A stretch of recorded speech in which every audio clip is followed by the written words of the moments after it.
even over the past few years, especially given how much more people know about it. So there's often quite a variety. Some people who know almost nothing, some people who know quite a bit. Given that, I really want to prioritize the questions because those are a lot more customized and unique to this audience. Other than that, let's go ahead and jump into it and see if we can make up for some lost time. So welcome everybody. You know, wanted to do this thing while you're here.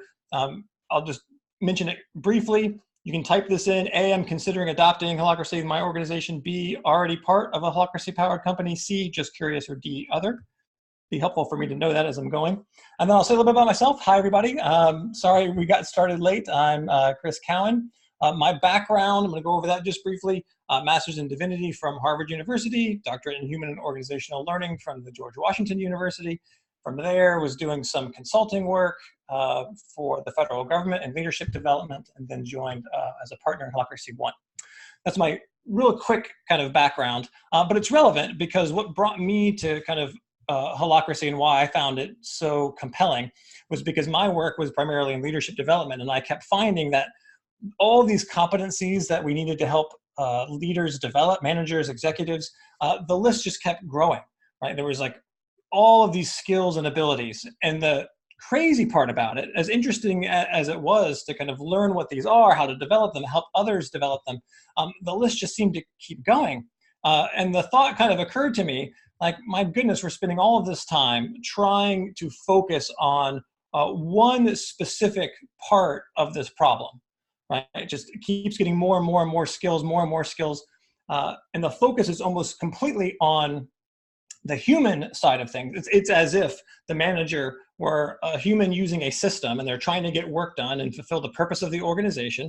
So this is what they're using. But every time there's problems, we keep putting more and more emphasis on improving the manager, improving leadership, and not spending near enough time asking questions about the system that they're using.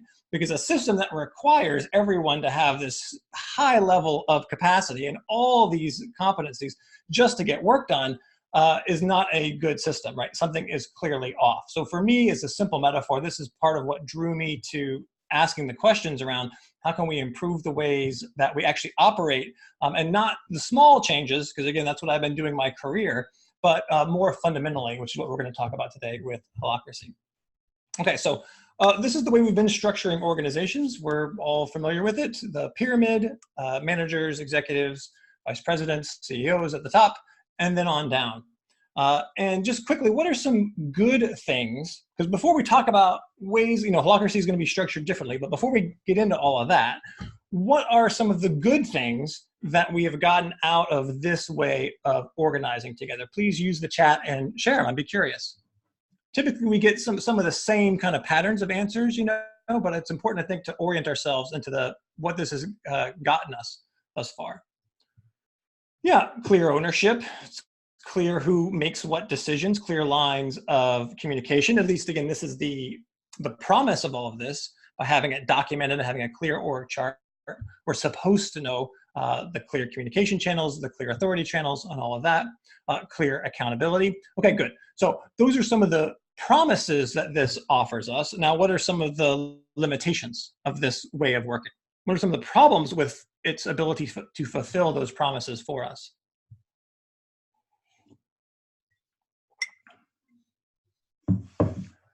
Yeah, time-consuming, difficult to make changes as information has to come from the front lines into the centralized decision maker, and then decisions are made and then spit back out for the frontline people to follow. It's slow, inefficient, not very adaptive, not very humane. Tends to, you know, this model, of course, evolved out of the Industrial Revolution. And the work that we're doing now is very different than the work that we were doing then. So it may have worked well then, but now with knowledge work and people having to decide how to prioritize for themselves what they're working on, it's proving more and more difficult. Great, cool. So some benefits and some challenges. Let's talk a little bit about Holacracy. The paradigm that we're talking about here is a truly different paradigm. We're talking about order without bosses. And this is an important distinction to make because we're not talking about no order or no structure, people just doing whatever they want. God, no. Of course we don't want that. We don't want to move from having the structure be in our way to just having no structure, and that's chaos, and we lose all of the benefits that we gain: clear accountability, clear communication, clear decisions. We want that. In fact, if anything, we need even more of those things in the way that we're working today. So this metaphor and this image, I think, is an appropriate one of like how a city operates, and the citizens in that city able to go about getting their needs met without having one centralized decision maker telling them where they can and can't go. Like the mayor of the city doesn't decide all of these things for the citizens. No, there's a set of rules and there's an infrastructure and a framework. And within that, each individual is able to move around and get their needs met. And when we look at Holacracy, we're going to talk about ways to even change that structure and that framework when we come to the governance process. So I think this is, again, another helpful metaphor for thinking about how we might want to approach organizing in the new world we're facing today. Now, Holacracy itself, fundamentally, you could say, is just a set of rules. It's documented in the Holacracy Constitution, which is available online. Holacracy is nothing but these set of rules. And an organization that's practicing Holacracy has ratified those rules, and they have said, everybody in this organization, including the owners, the president, CEOs, whoever had those titles before, we're now all subject to the same rules. That's essentially how Holacracy works. And this is kind of a meta framework. These rules don't tell an organization what kind of business to be in, how to handle customer service, what kind of legal structure to have, how to resolve conflict, how to do sales. It doesn't tell you any of that stuff. It is a meta framework that allows each organization to make those decisions for themselves, obviously, and evolve their structure based on their own unique needs. So these rules, it's a system of rules and processes that allow a group of people then to self-organize around a common purpose. And that's really what we mean by self-organize. Every organization who is practicing Holacracy follows the same set of meta rules. But again, those meta rules allow each organization to customize and develop themselves exactly as they need to. Now, one way I like to kind of orient those of you who are coming and kind of open eyes, looking at maybe Holacracy for the first time, is to emphasize the key distinction I think Holacracy makes between people and the roles that they fill. Now, this is an easy one to kind of underappreciate. So I hope this will be a helpful way of making that distinction. I like to call it the difference between soul versus role. And if you've gone through standardized tests, you may be familiar with this kind of structure of a question. Trees are to a forest as blank are to an organization. So what do you think? What would you write in that blank? What would be the answer to that question? Trees are to a forest as blank are to an organization. What makes up the organization? Yeah, people. That's exactly what I would have said. Workers or employees. Sure. When we think about a forest, what are the parts of that forest? What make it up? Trees. Therefore, what make up an organization, you would think, would be people. But I'm going to say that's actually not true. It's not technically accurate. It would be more technically accurate to say that roles make up the organization. Because when we think about what an organization is, it doesn't have physical reality, right? Not like a tree does. Organization exists in a shared kind of subtle mental space, right? A shared purpose that we're all organized around. It may have a legal existence as well, right? But what it is itself is kind of this mental map that we're all sharing. And therefore, what makes up that mental map are all the mental components to it, the functions that it needs to exist. So the question could be asked, then what is the relationship then to the people and the organization? Well, I would say, well, they're not the parts. They're actually more like the life force. And this is one way I think Holacracy actually puts kind of more emphasis on people, even as it works really hard to differentiate and say people over here, roles over here. And Holacracy is going to help you organize the roles, right? It's going to tell you kind of what are those rules around those roles, and then allow you to develop processes to figure out how you want to handle the people. So that's one of the key distinctions that we make. We'll talk about a little bit more about what that looks like in practice. So again, just to kind of close the loop on the point that I'm trying to make, is the human body has arms and legs, but so does a corpse, right? Like that's kind of the point. Like people are not parts of the organization. They're really more like the life force. And I think that's a good way of emphasizing really the importance that people have in an organization. What make up the organization then are the roles.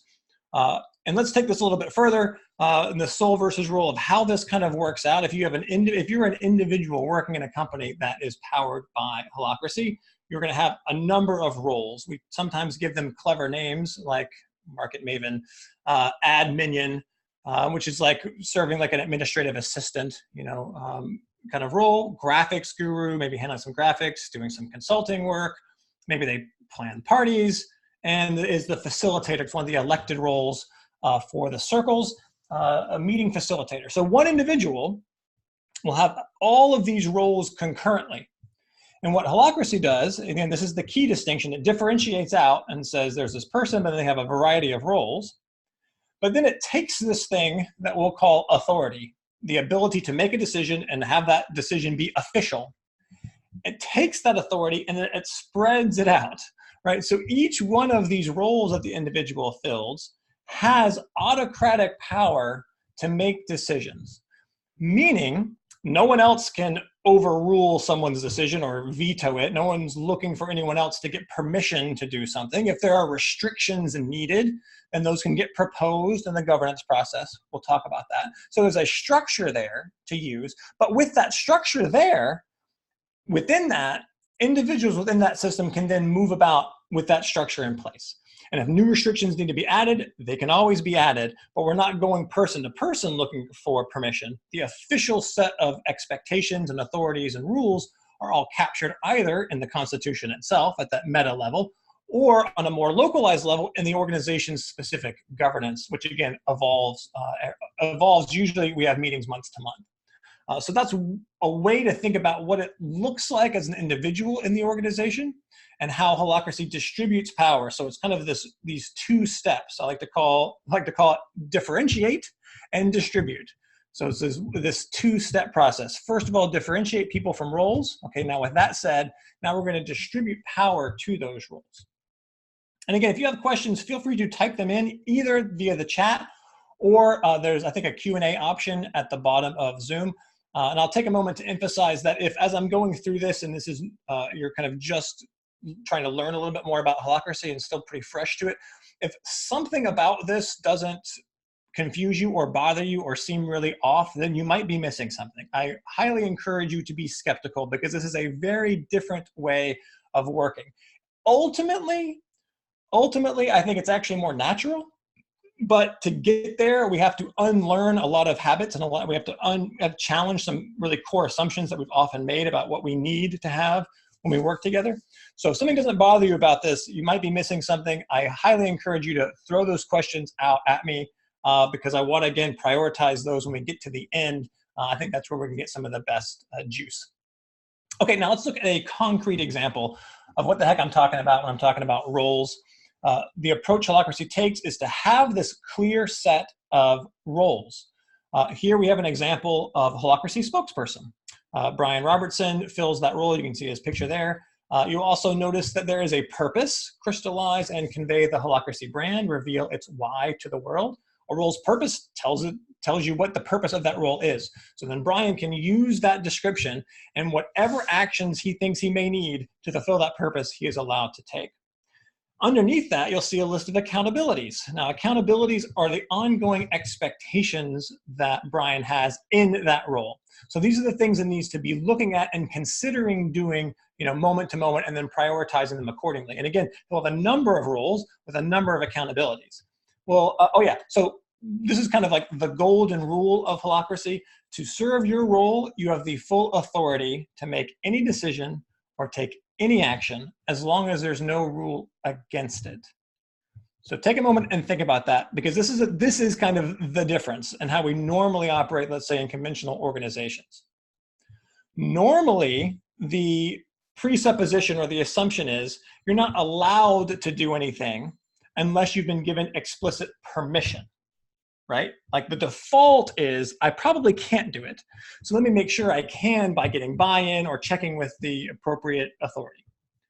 Okay, Holacracy says, fine, that's one way of doing it. Or instead, we could do it this other way and say, actually, the default can be, you know what, you've got the full authority to do whatever the heck you need to fulfill that purpose, right? Take any action or make any decision, as long as there's no rules against it. So the emphasis instead will be on having the restrictions clarified and evolved. We've got some in the Constitution, and they can always be added in the governance process. And this has a tremendous impact on the ways that you end up kind of working together.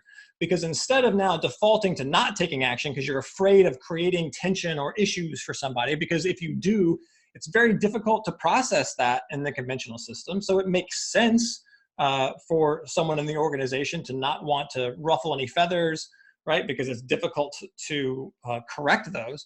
Well, in Holacracy, everybody has the ability to propose changes to the governance. Everyone has pathways to get their needs met. So we don't need to worry as much about preventing tension from happening in the first place. Instead, we can just look at processing it, right? Tensions can now surface. They always will anyway. Now, at least we have pathways to correct those. So something may happen. Well, now you can propose a restriction to make sure it doesn't happen again. So again, this is a big flip and emphasis that if you miss, again, a lot of how Holacracy is structured won't make sense. I'll highlight this one example here of an accountability that Brian has, defining criteria for acceptable speaking engagements, including format and budget constraints, just because it's a kind of a concrete one. This is an ongoing expectation of that role. His role, it emerged from, we have another role that gets requests for speaking engagements, and then it would ask Brian as Holacracy spokesperson, hey, there's a speaking engagement, would you like to do it? And depending on Brian's schedule, his energy, lots of different factors, he may say yes or no. Well, one of the challenges was this other role was doing a lot of work on the front end, getting the requests, vetting them, going through things, figuring out if they made sense, and then, going to spokesperson to say, okay, yeah, I think it works, like, will you do it? Only to hear maybe new questions, new criteria. Would you ask them this? Well, what about this? And it ended up being just a mess. So that other role, the person who's filling that role, proposed adding this accountability and says, all right, then as spokesperson, I want you to proactively define the criteria for acceptable speaking engagements so that now I don't have to just kind of guess what they are. I can use those to vet the requests as they come in, and it made the whole process a lot smoother. So that's an example of how accountabilities can get added through tensions that surface operationally. Cool. Good. Yeah, keep those questions coming in. All right. Another element of roles, there's three. There's purpose, and we talked about accountabilities. We're going to look now briefly at domains. And domains clarify boundaries so that everyone knows what freedom they really have. What that means is, like this role here, web architect, that my business partner Olivier fills, and he's got this domain here that says the holacracy.org website. What does that mean? Well, a domain is something that a role controls exclusively. It's a bit like owning a piece of property. It means that Olivier, as web architect, has the exclusive right to modify the holacracy.org website. Others cannot just go on to the back end of the website and start changing things without asking for permission. So again, we obviously need places where asking for permission makes sense. Website is a really common one, especially in smaller companies. Too many cooks in the kitchen, too many things changing. We need to have some sort of centralized control over something. That's exactly what a domain does. And again, domains can be proposed. They can be proposed being removed as needed. In our case, having a domain over something like the website makes a lot of sense. I would say a lot of companies end up having something like that over something like a website. So that's how domains work. So again, this is a way to put up a restriction. The default is going to be you have the full authority to take any action or make any decision as long as it serves one of your roles and as long as it doesn't break a rule. And so going on and changing the website without asking for permission would be breaking a rule because there is a domain. So that's an example of how that works. Another example of a domain other than website, like the hiring process is another common one. I would say an early one, in fact, right? Because again, by default, you can make any decision or take any action. So if you're, in the product development role and you think, and you have an issue, we call them tensions, you feel some tension about the speed at which you're able to deliver stuff, and you think to yourself, what would really help is I had like 5 more people on the team. You could just go out and hire 5 more people on the team. Right, so that probably doesn't make sense. You probably want to have a domain somewhere that restricts who can hire and how they hire and the process for hiring. So those would be a couple of other key ones, like hiring and firing might be a place where you'd have some domains. Cool, great, so fantastic. All right, so yes, now the question, well, how the heck do you get all of that defined? How do you evolve it? Well, this is how. If we want true empowerment from a distributed system, a system that allows each team, which we call circles, to self-organize, if you want that kind of empowerment, it has to be done through some sort of fair process, right? With participation from everyone in that circle. Holacracy does that through our governance meeting process. And that governance meeting is what we use to update the organization's map of official authorities, expectations, and restrictions. So again, the Constitution is Holacracy, but it's a bit meta level. The rules that are there are often used sometimes, like, partner to partner, coworker to coworker. We may pull out a rule and say, oh yeah, can I get a projection on that project? That's something that's specified in the Constitution. But the actual roles, their accountabilities, their purposes, the domains, circles, none of that is specified in the Constitution. The Constitution specifies the governance process that you then use to create all of those things, which again are the official authorities and expectations and restrictions. The elements of this, all role fillers are invited. So everyone who fills any role, and again, one person may fill multiple roles, so you may have a circle with 15 roles, but only 4 role fillers, right? Depending on how it's set up. So everyone who fills any role in that circle will be invited to participate. Anyone can propose any change. It's based on a tension that they feel, some issue that surfaced in their work, not a theoretical, conceptual design of how they think the circle or the organization should be set up. But something happened, there's an issue, and then they're going to propose a tweak to the governance itself to prevent that from happening in the future. So anyone can propose any change, and it's rigidly facilitated. It's a very unique process. I love talking about it. We obviously don't have time to get into it today, but if anyone has any specific questions about it, happy to try to work them in. It requires a fair amount of skill to facilitate that meeting well, because not only can anyone propose any change, but there's also a step there where anyone can raise objections to those changes, and then we have to integrate. So there's a lot of nuance to how that all happens and specifics that I think are really important, interesting to kind of show how Holacracy integrates these different polarities. The need, on one hand, to allow someone to just make a change, a substantive change to the organization itself, without having to ask someone for permission, right? There's a tension, they need to update some expectation. They can do that through this process, on one hand. But on the other hand, well, gee, we can't just let anyone make any change, right? Some changes are going to create an issue somewhere else. And that's exactly what objections are for. So there's some very specific criteria about what to look for there. But the output of all of that is an organization's governance, which again is the official map of the authorities, expectations, and restrictions that they can use moment to moment.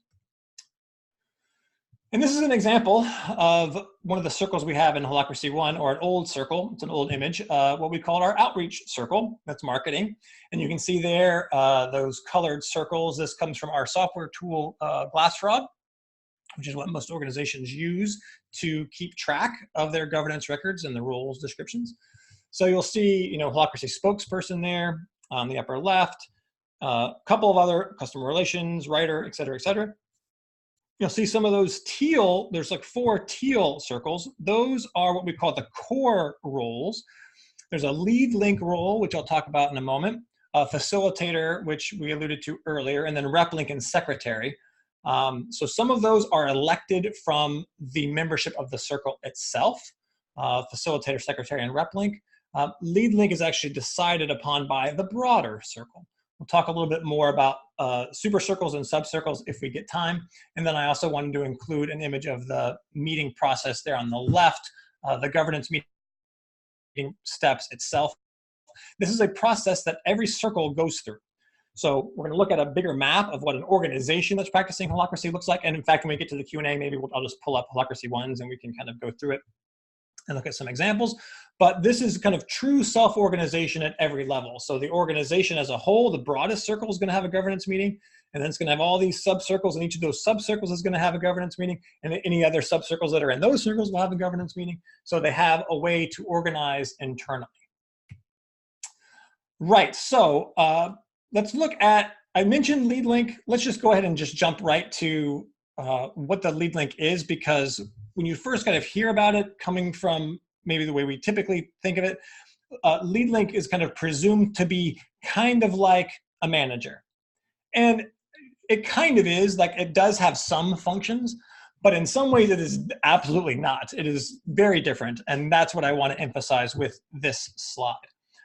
It's not a great slide. We're just going to slap them all up at the same time, but let's look at these differences. So manager on the left, lead link on the right. Defines priorities. Yep, lead link does that. Traditional conventional manager does that. Provides feedback about a role fit. Again, role fillers fill multiple roles. Who fills what role? They do that. Allocating resources. Currently, at least in the current version of the Constitution, the lead links by default have that authority to allocate expenditures, purchasing new products or new services, things like that. Traditional manager may have that. Ability to hire and fire. So this is where it starts to get different. Ability to hire and fire people. Nope. Traditional manager, sure. But lead link has zero authority to have any say on that. Manager directing the work of others, right? Telling people what to do. Lead link, zip, zero, no ability to tell people what to do. Lead link can define priorities, which is the top one. In other words, the lead link can say this project is more important than this other project. But the role filler then will use that information, and more than likely they're going to need to justify, if they're working on some other lower priority project, why they're working that lower priority project. But maybe they're working a lower priority project because they are waiting for a response on the higher priority project, right? So they have that localized decision making. Lead link can't tell them to work on any given thing at any given time. And then lastly, the ability to veto the decisions of other team members. Right? We're not looking to a lead link to bless a decision that we've made. Lead link doesn't do any of that. One way to think about the lead link, it's in some ways largely administrative, those few things: defining priorities, assigning people to roles, allocating resources. For someone who's doing a lead link role well, it should take no more than 10% of their time doing that role. So again, very different than like a manager, one person, one job description, right? In Holacracy, one person, any number of appropriate roles. So if they also happen to be a lead link in a circle, that should take usually no more than 10%. Usually, I would say maybe even more like 5% of their time. So that other time is then spent doing operational work. Cool, great, awesome. Yeah, and I see Laura's also show up as Yoad, is also answering some questions. So that's great. Keep chatting them in. You might get an answer before we get to the end. All righty. So let's see, kind of in the home stretch here, let's look at an example. Here we have a broader look at a circle structure, which we replace the kind of management hierarchy of that pyramid now to this Holacracy style org chart. And if you look at it, I mean, what does that kind of look like to you, right? It looks kind of cellular, looks more organic. This is how nature and life organizes. And there's a reason for that, because it's a really good way of organizing. It's got alignment and it's got autonomy. So here, the GCC is just an acronym that stands for General Company Circle. It's just a generic name for the broadest circle. And then within that, community outreach, which again is marketing, people in partnership, which would handle people things, hiring, firing, having retreats, parties, whatever. Service delivery, which is what we used to call kind of our consulting, Glassfrog, which is a software tool, and development, which used to be like our resources, and maybe training even, not sure.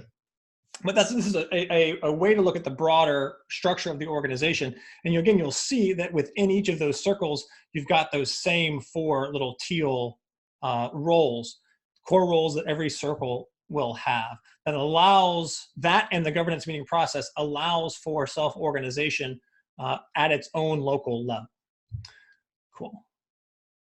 Yeah, and I'm hesitating to try to get into this, but I'm going to go ahead and just try and see. If this gets confusing, let me know. So I want to emphasize the integration of these 2 polarities. I mentioned alignment and autonomy. So the autonomy piece is being able to organize yourself internally, right?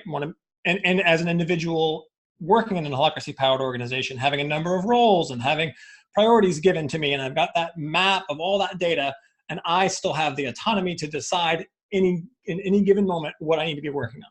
That's fantastic. But on the other hand, we also need some alignment, right? We need ways of getting some of that stuff that we still had from the traditional system. Well, here, the way this works is the GCC proposes and changes accountabilities and purposes and domains. We talked about those on a role. They put those on those subcircles. So it operates a bit like a fractal. These bigger circles are essentially treated like individual roles. So at a GCC meeting, there is an individual in that meeting, the lead link and rep link, usually those 2, representing each of those subcircles, and they are representing them and treating them a bit like a role themselves. So a service delivery circle that's doing our consulting, it has accountabilities on itself, on that team, essentially. It has a purpose on the team. It may have a domain on the team.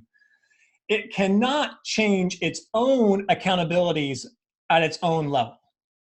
In order to change what you're expected to do, you have to propose those changes at the GCC. So it's really just the internal organization that the service delivery circle can do. It's going to have accountabilities for delivering services. And then it gets to decide how it wants to be structured to best serve that purpose. So hopefully that's not too confusing, and we don't have a great visual for it, but I want to emphasize again how we want to make sure we're integrating these polarities here that are really important. We want lots of autonomy on one hand, but we also need lots of alignment. So this is kind of how Holacracy goes about doing that. And then here's an example of an old picture of what Zappos' structure looked like. It was mega, was massive. And again, this is something that can be tracked in our Glassfrog tool. It's got some search functions, and we'll probably get to that in the Q&A here momentarily, to poke around and we can see how you can find information across a broad organization. But the idea is this is scalable. Whether you've got 20 people in an organization or 2,000, it's the same, right? It just scales up like a fractal, roles and circles, roles and circles, roles and circles, all the way up. All right, let's do a quick summary of the key shifts that I've talked about. And I hope I talked about all of them. I didn't skip any. I was trying to make sure we made up for lost time. But this will make sure we get to all of them. So one of the key shifts is a shift from static job descriptions to dynamic roles. And there's a couple of ways that happens. One, it's a difference from having one person, one job description. Now one person, a number of roles. But another way that that's different is in the conventional system, the job description largely stays the same. And there could be quite an elaborate process to update that job description, and usually only done for hiring. Well, in Holacracy, the role description is dynamic. It's evolving all the time. It could change any given month. Again, those governance meetings happen usually once a month.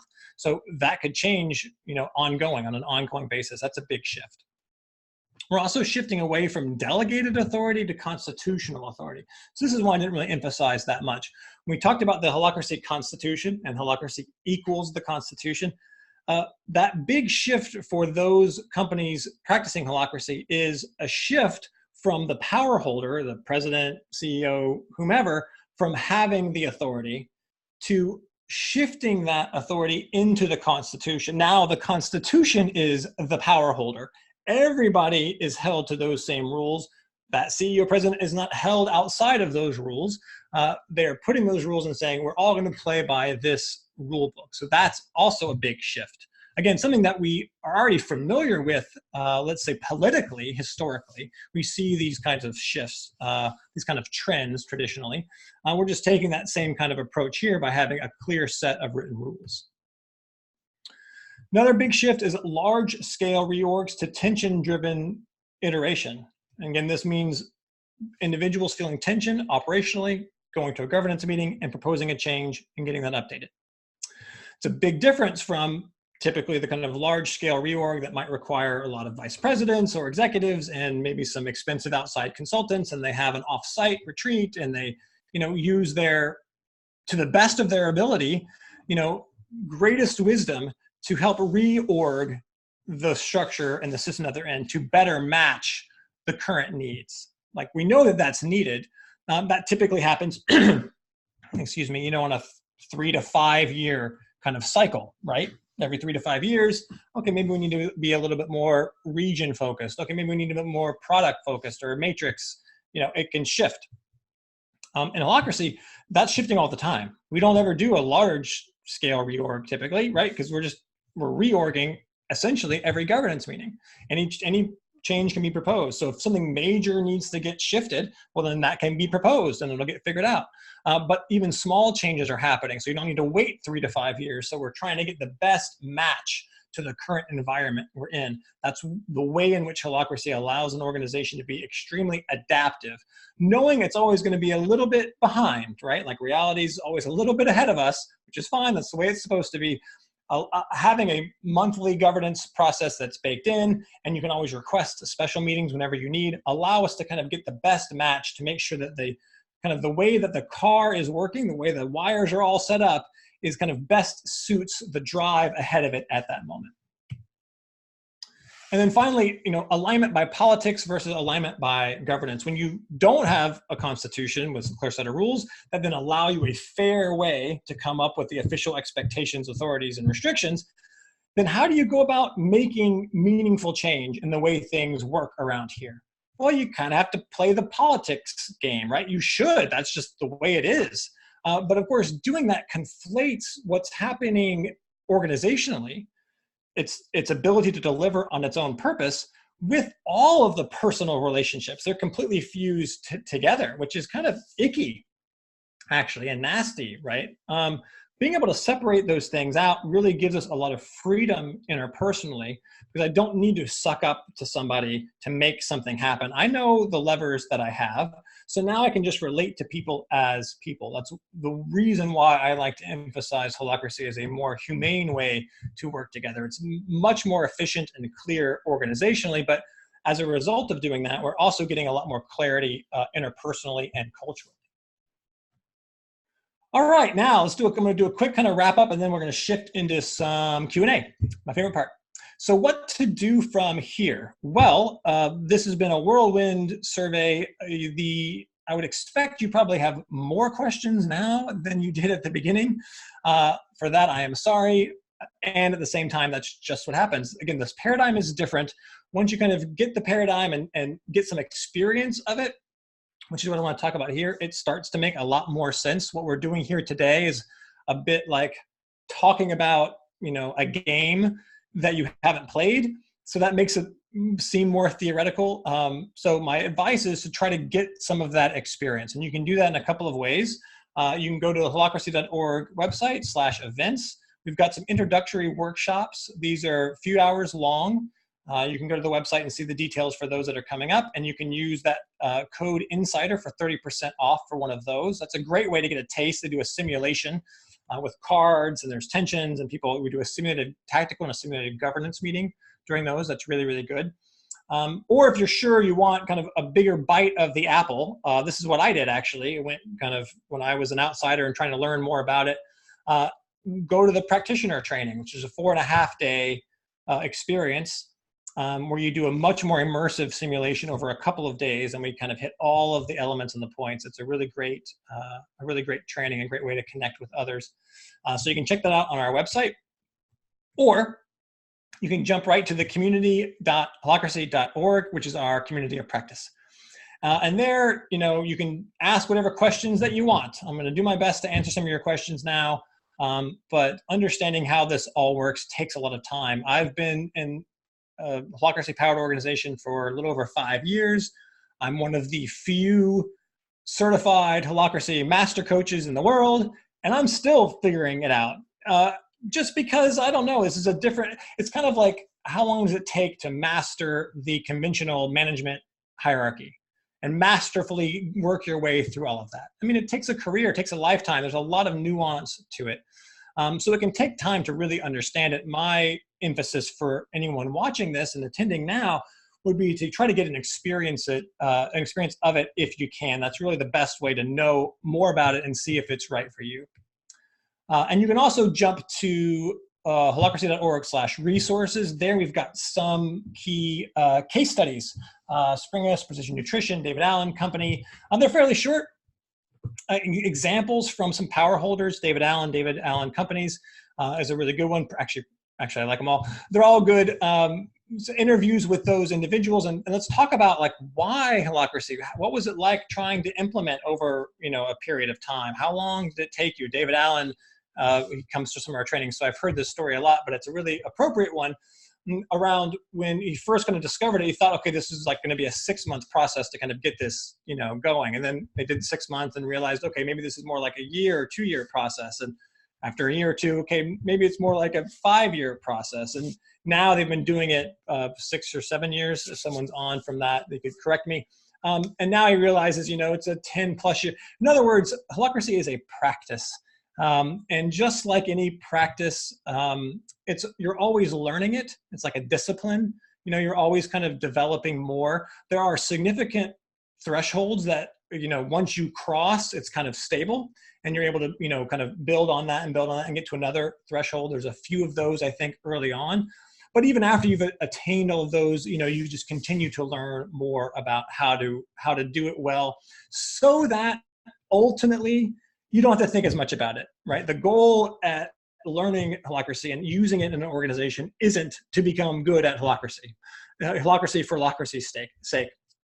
I'm in the position of talking about it, so we'll talk a lot about the nuance of the rules, but ultimately, it should be kind of like the electricity in your house or the water in your house. Like, these are systems that should just work. And over time, you'll get used to it and it'll just become the way that you work together. And it's not so mysterious or confusing once you kind of get a handle on it. So those are my recommendations for what to do from here. Holacracy, customizable self-organization based on transparent rules. So again, Holacracy itself is kind of like a meta framework. Doesn't tell you specifically what kind of business to be in, how to treat customers, what prices to set, none of that. But it allows each organization to customize what it needs and to evolve it to be the most responsive and adaptive to its unique circumstance. That's why I think it's particularly cool, because you can be in lots of different industries and all over the world and actually be able to transfer knowledge because you're using the same set of rules fundamentally. You're operating under the same kind of assumptions that differentiate the people and then distribute authority to those roles.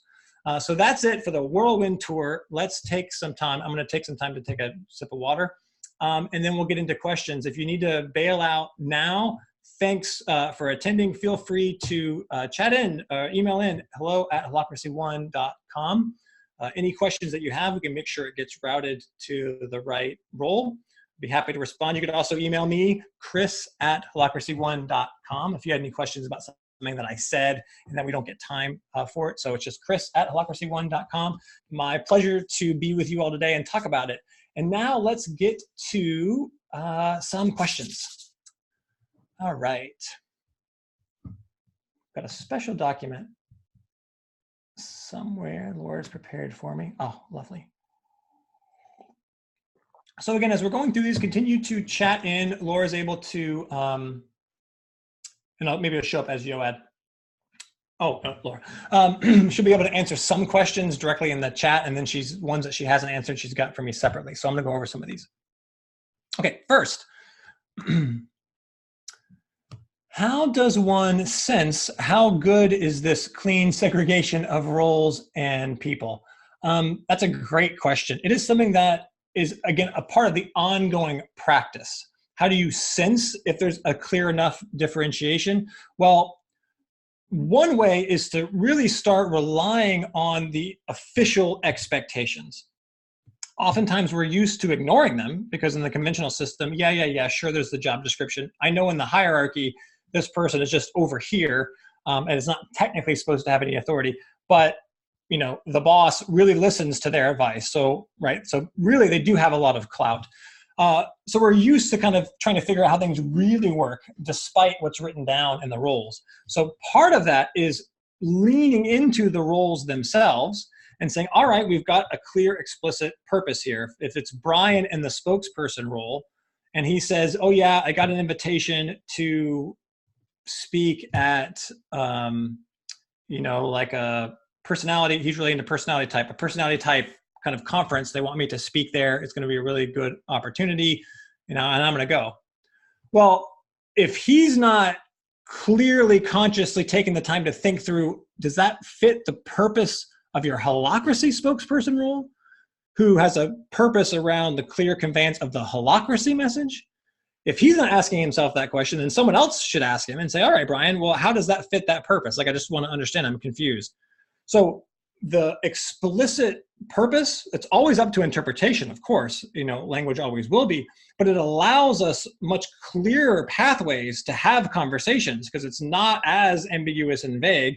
It's not as personal. I'm not challenging him personally. He's not going to take offense personally because how dare I question what he thinks. Like, all I'm saying is we've got something written down that says this, and it looks like you're doing something different. So I want to understand, does that fit in your interpretation? So the explicitness of governance is easy to undervalue. And it's, I find, the easiest way to help with that clear segregation, because of course it is something that as human beings, it can be difficult. We can fuse things together and get things confused. Because of that, having governance written allows us to keep it as clear as we can. So that's how I'll answer that one. Great question though. How do you avoid traditional management by stealth? Yeah, we call it like shadow power. Through the codification scheme of delegation, seems like the Constitution would be a way of asserting authority levels in line with prior thinking. So, I mean, maybe a more concrete example from whoever typed that question, how do you avoid traditional management, kind of the shadow power, but specifically how the Constitution may allow that.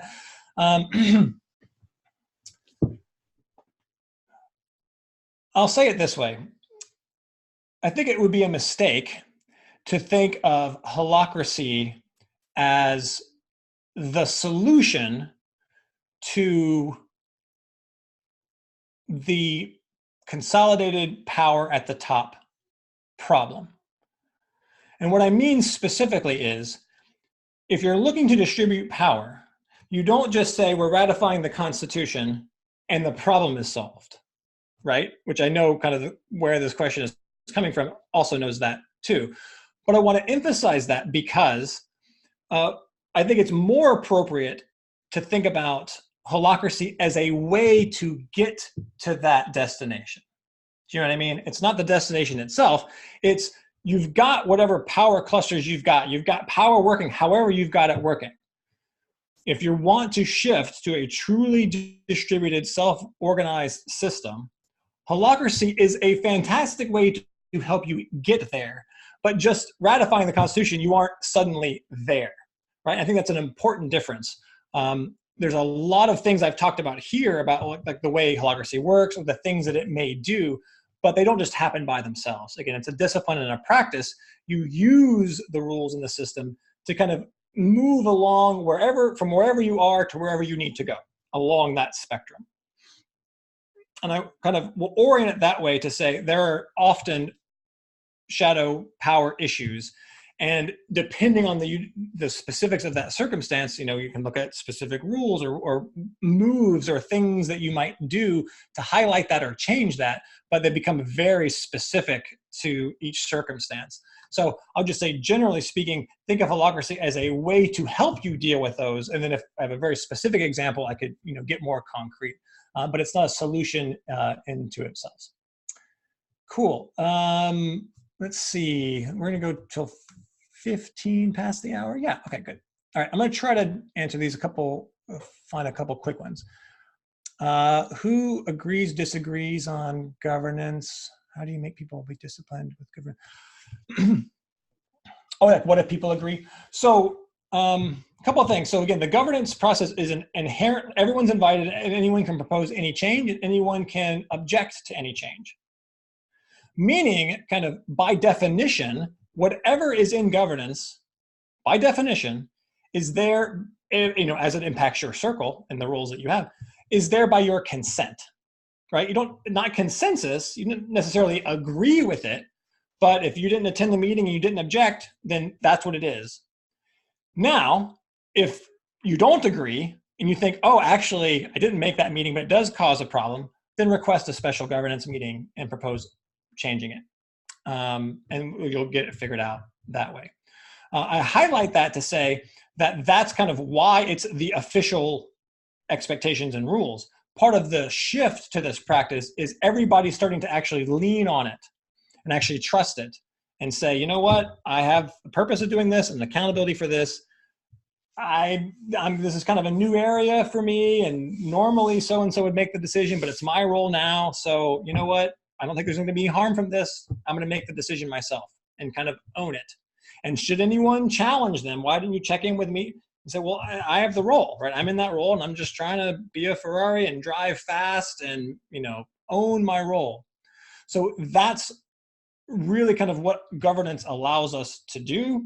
But culturally, then once the norms shift to people really starting to trust it and lean on it, then it makes a big difference. It can become self-reinforcing. Making that shift initially can take some time, but like in my organization, people can join Holacracy 1 who haven't even been to a Holacracy training, and they can pick up how we talk and how we lean on governance, just because that's just how we operate now, right? It's just our norm to refer to role names when we're making requests, so that it's clear the context that we're coming from. So if someone said, I don't trust the governance in my circle, then I would want to inquire with them why they weren't proposing or making proposals or objecting to those changes in the first place. That would be the conversation to have. Cool.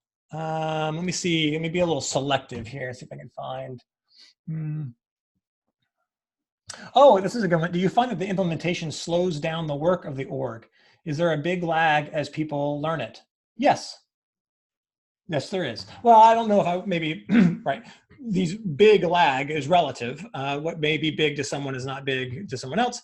I would say, yeah, be prepared for some slowdown as people try to, it's like learning a new language, right? So you go to a foreign country, like sometimes just ordering food at a restaurant that would normally be really easy now suddenly feels really awkward and difficult. The same sort of thing. Immersion is the best, though. I would say we have seen typically 6 months to a year of practicing it before the practice kind of really starts to become self-reinforcing, and you start to kind of maybe see. I think you'll see some immediate benefits to it once people are willing to lean into the governance and start making decisions that they have the authority to make. But every group's different and how long that transition can take. But I would definitely be prepared to put some energy into learning the language that's going to take away from just immediate execution. Absolutely be prepared for that. Yep. Curious if you've worked with Aaron Dignan and his enterprise, The Ready, conceptually. Yeah, I mean, Aaron at an old company, Undercurrent, we worked a lot with Undercurrent. And before The Ready or other projects. So we're pretty tightly related in that community. So yeah, there's a lot of analogous kind of approaches, agile for organizations. And I think there's a reason why. Again, it's like the same paradigm applied in lots of different domains. Self-organization for organizations similarly. Holacracy's rules, I like to think, because it's based on having this fractal structure with roles and circles, differentiation of people from roles, it's just kind of more accurate. It's a more accurate way of looking at what's actually going on, which then also just tends to be more natural once you get used to it. So there's a lot of communities that we've got, I would say, overlap with, and we want to kind of mutually support. Cool. I hope I'm making sense here, by the way. I just became a father 2 weeks ago, so we just have a newborn baby, and I'm very sleep deprived, so I'm surviving on coffee. I appreciate your patience. Just feeling a little self-conscious about not making as much sense as I might normally. How would you foresee how this sort of governance meeting could operate and be effective in a large scale. Oh, yeah. Well, again, so it scales up. So, the question is, how would you foresee how this sort of governance meeting could operate and be effective in a large scale, like in the thousands of employees? So every sub-circle has some representation, right? This is kind of by default. So if you had an organization-wide, let's see, let's go back. Yeah. So if we were to look at this Zappos, let's imagine a giant circle around all of these circles, right? So you're going to have a governance meeting for like that scale. Well, there's going to be 2 people in that meeting from Flywheel Ops, and 2 people from Greece, and 2 people from G&A shared services. And then those other ones, 1, 2, 3, 4, you know, might have 1 or 2. Again, you can create policies if you've got too many people in the meeting. So you're really looking for maybe 10, 12 people in a meeting that are representing those other circles. So that's essentially how it scales when you're trying to do governance at that scope. But here's the trick. At that meeting, that broader meeting, they have 0 authority to get inside any of these circles and start playing around, right? At that broad circle, they're not talking at all about what's inside Flywheel Ops. They have no authority to do that, right? This is the balance between alignment and autonomy.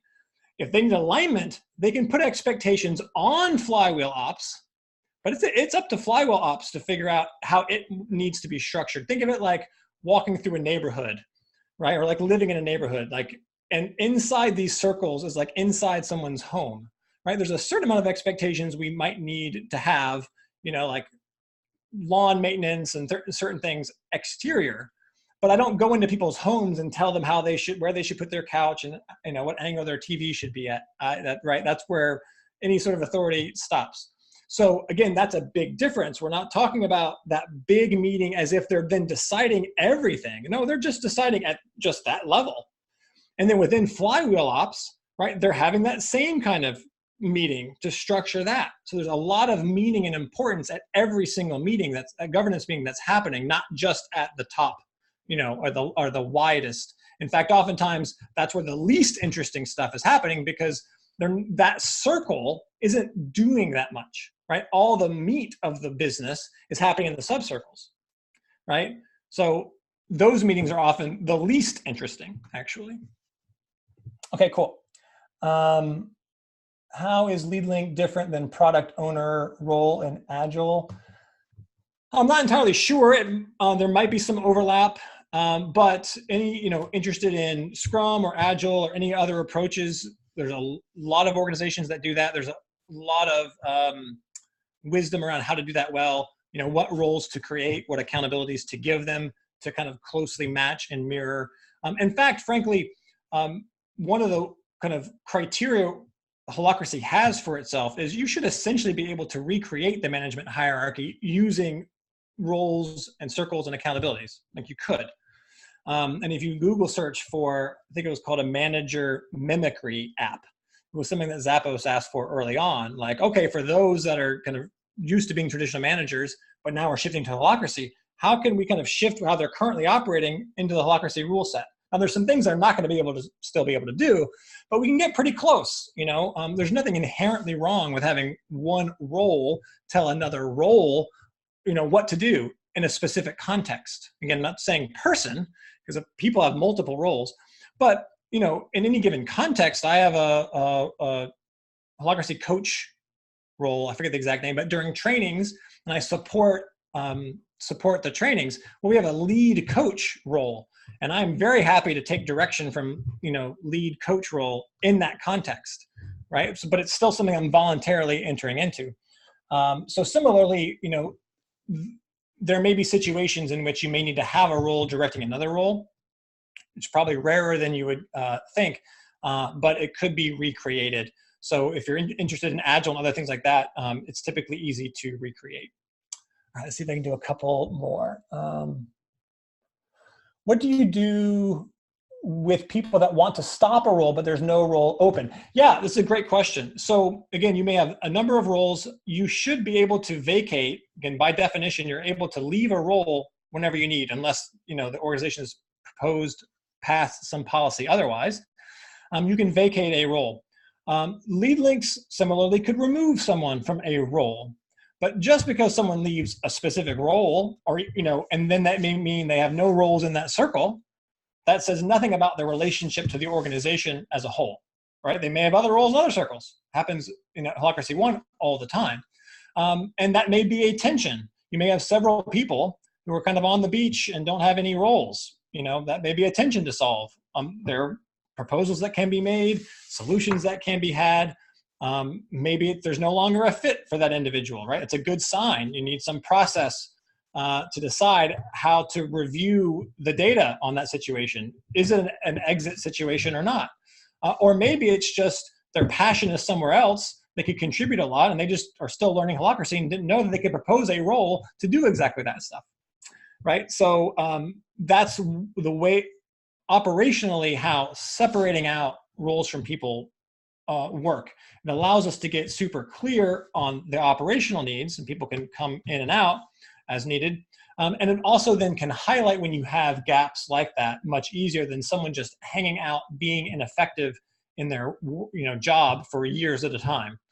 We don't want that. Cool. Let's see if I can do, okay, one more.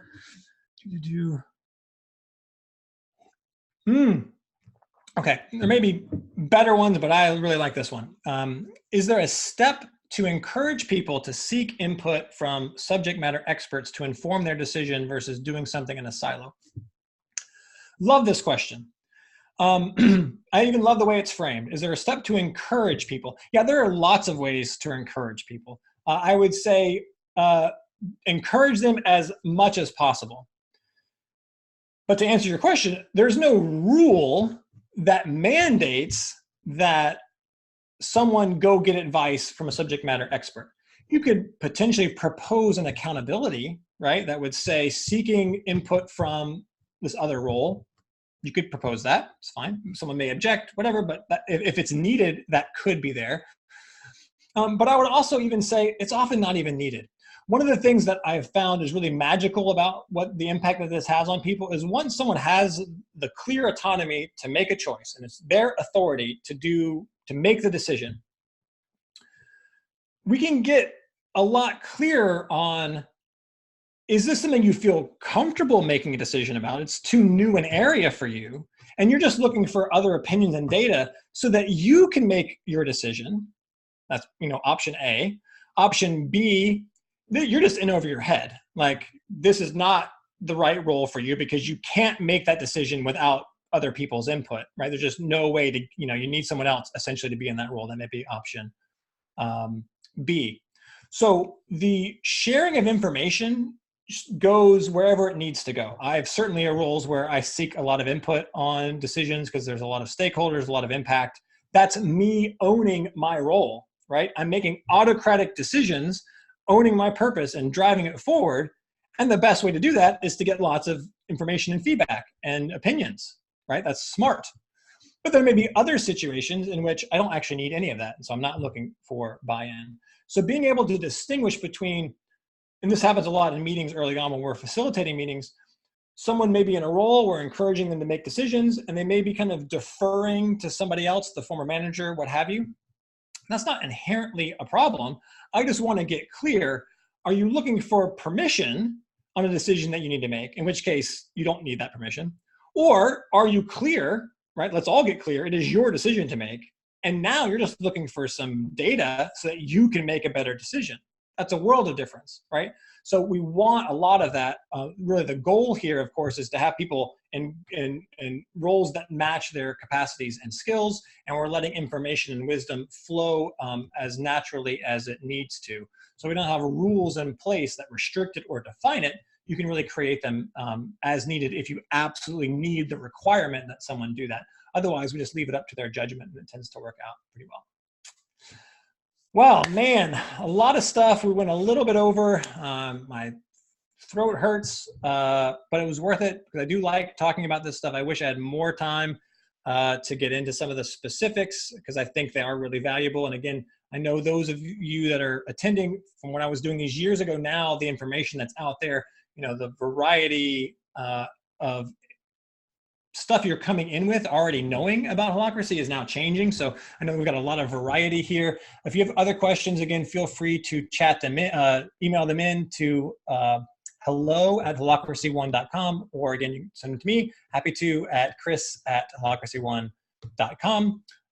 Otherwise, it was really great being with you all. I'm gonna leave up that last page. Oh yeah, don't forget to check out the events to get an experience and community of practice. You can sign up for free and just check that out.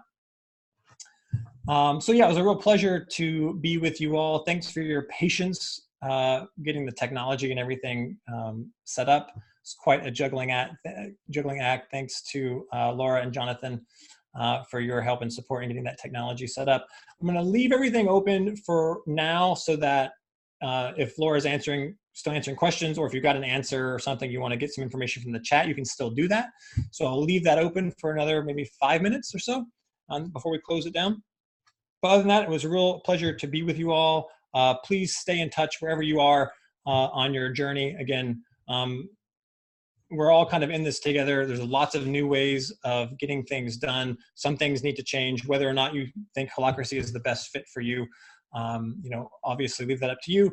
I just encourage you to get the experience. I think that's really where the rubber meets the road, and it'll serve you best that way. So thanks, everybody. Hope to see you all again soon.